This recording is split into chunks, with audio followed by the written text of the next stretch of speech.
devastating story of Que Sera Stops Pretty Places, a Native American teenager whose family is demanding justice after she was found dead in Hardin, Montana in late August. Tonight with some sad news out of Bighorn County.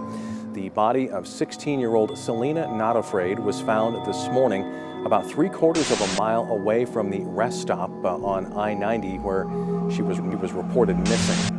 The death of a 14-year-old Busby girl who was found dead in December near Lame Deer.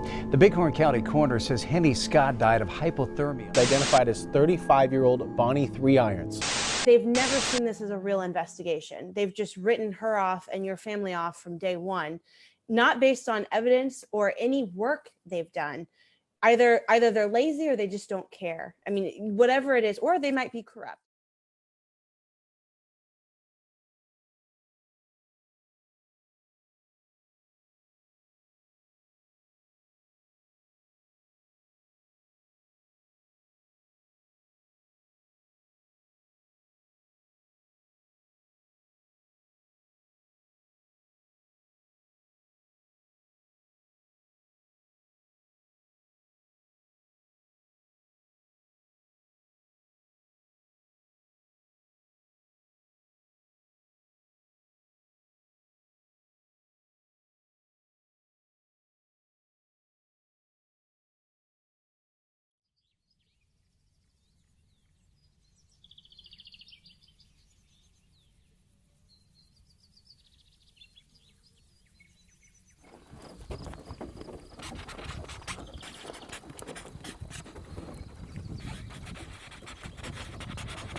Are you writing?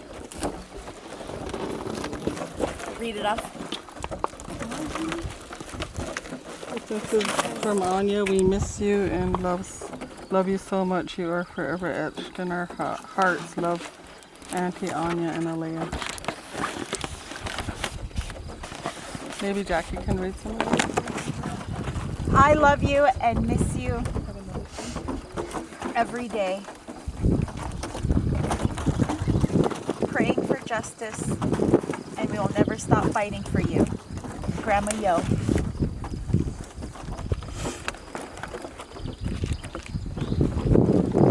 Justin, this one's yours. Okay. I miss arguing with you the I most. miss arguing with you the most. Your baby sister's doing a good job at that. We will get justice, I promise. We will never quit. Love, Uncle Justin.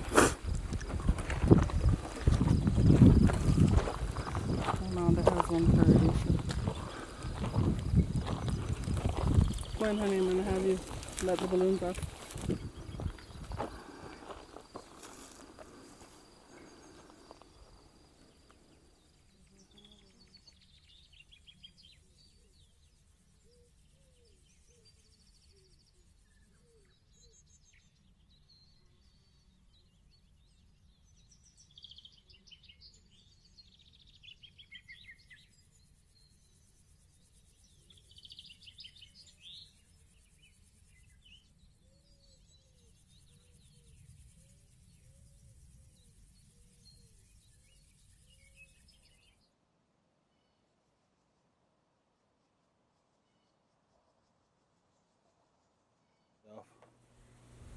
My name is Yolanda Frazier, and I'm from the Northern Cheyenne tribe in Montana, and I am the grandmother of Que Sera Stops Pretty Places.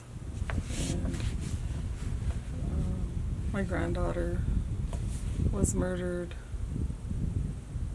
in August of last year, of 2019. Little information surrounds the passing of Que Sera Stops Pretty Places.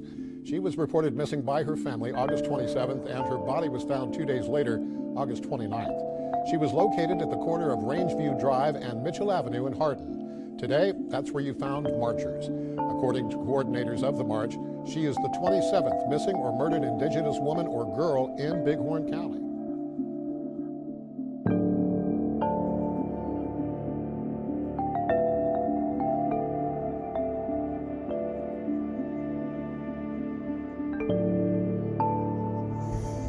Que Sera, she was a lot of things. She was a super athlete.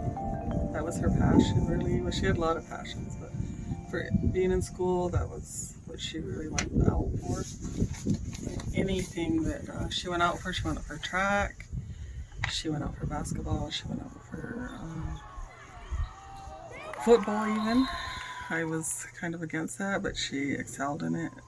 She excelled in all her sports. She had coaches watching her for her long distance cross country and for her basketball skills. They recognized that she was an exceptional athlete. But she had a lot of other interests. She loved dancing, she loved singing.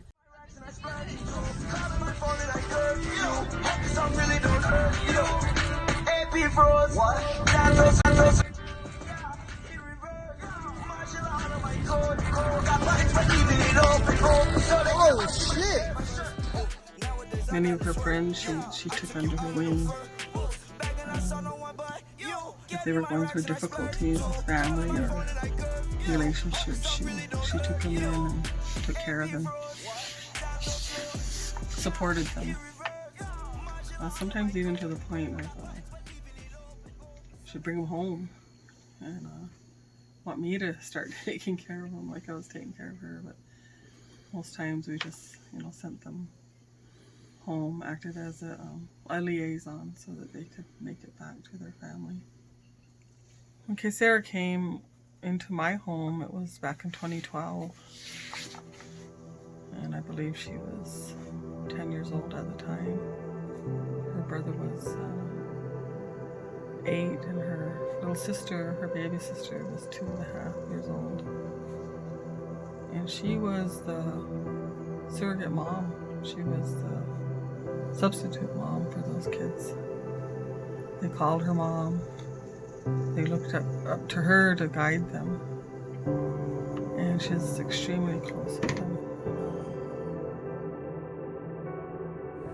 She had many aspirations and dreams to look forward to. But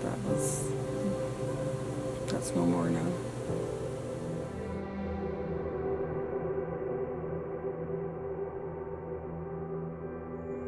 And we weren't able to do her proper burial.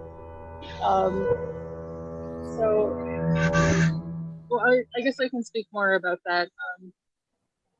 More about that issue. Well, Yolanda, welcome to our program here, our humble program. And, as Sarah's grandmother, as her legal guardian, what are your thoughts and your feelings on this 1-year anniversary? We're sort of in the 1-year anniversary period of when she went missing. She'd been reported missing at this point. Her body had not been found. Of course, according to the Bighorn County Sheriff's Office, she was laying in the grass not too far from where Grace is sitting right now for 5 days, apparently. And no one just happened to see her until someone went jogging the morning of August 29th and found her.